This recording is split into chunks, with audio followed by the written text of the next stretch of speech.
next lecture based on the half range sine and half range cosine series. Today we are going to see the problem based on the half range cosine series.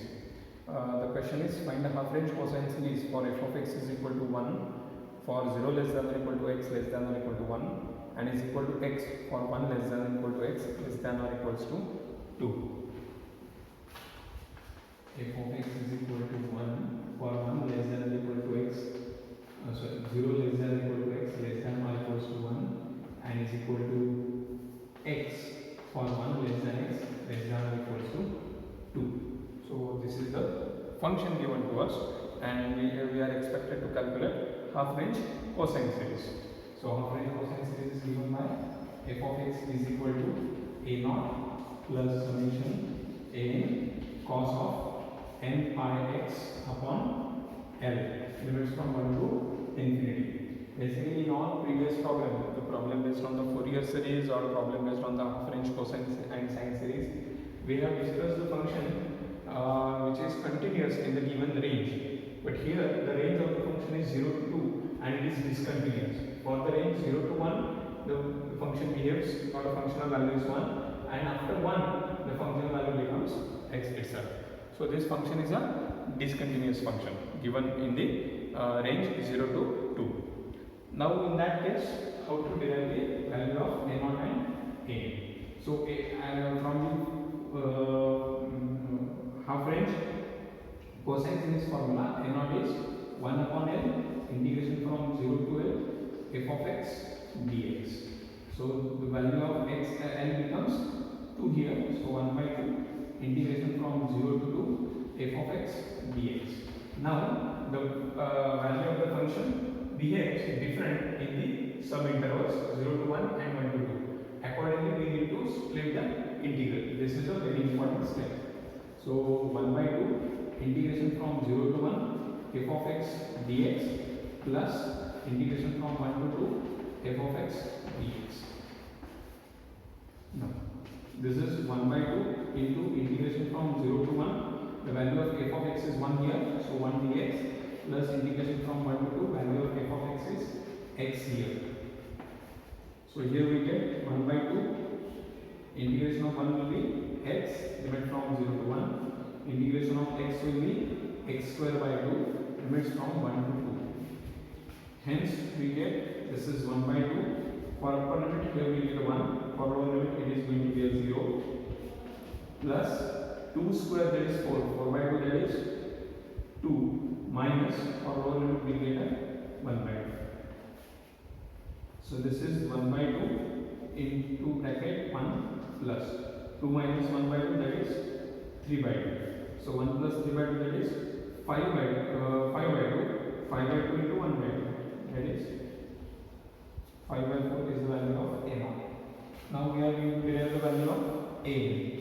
The value of a is from half range cosine, it is equal to 2 upon L integration from 0 to L f of x into cos of n pi x upon L dx.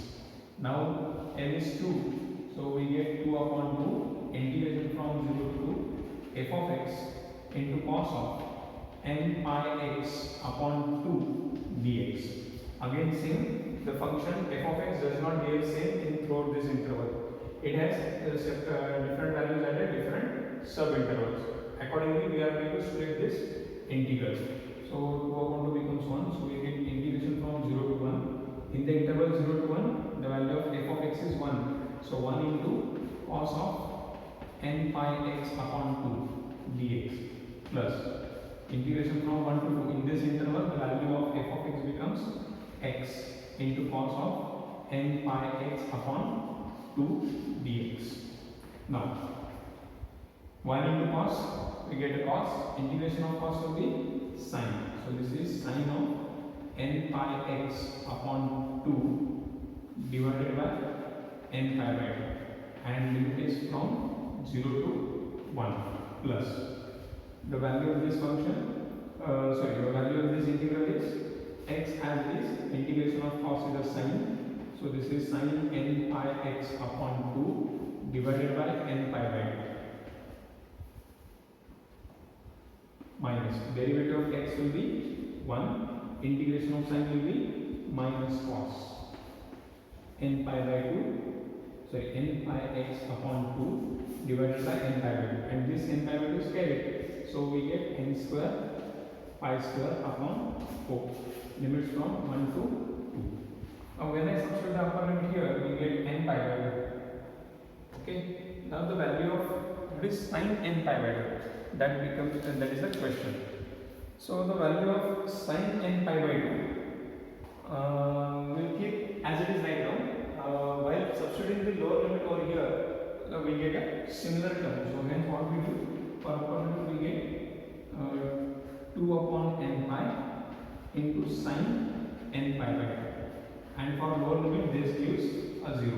Okay, next plus, for here upper limit is 2, when I substitute 2 here, 2 upon 2 will cancel, we get sine n pi becomes 0. Next, minus minus become plus, this is 4 upon n square pi square. When we substitute 2 here, we get cos n pi is minus 1 raised to n. This is for upper limit. Now for my lower limit, when x becomes 1, we get 1 into n pi by 2, so that is 2 upon n pi into sine of, when I substitute 1 here, we get a similar term, that is sine n pi by 2. Next, n becomes 1, so this minus minus becomes plus, 4 upon n square pi square. When I substitute 1 here, we get cos n pi by 2.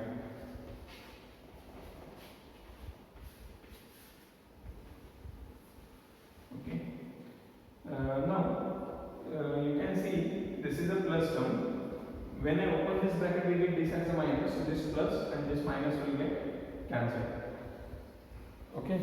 Now there is a term present, that is this term only will survive, that is 4 upon n square pi square and minus 1 raised to n, and when I take a minus sign inside, we get a minus 4 upon n square pi square into cos n pi. So hence n will be 4 upon n square pi square into bracket minus 1 raised to n into cos n pi. Therefore, the required half range cosine series is f of x is equal to a naught, that is 5 by 4, plus summation n has from 1 to infinity 4 upon n square pi square into minus 1 raised to n minus cos n pi by 2 into cos of n pi x upon 2. So this is required half range cosine series.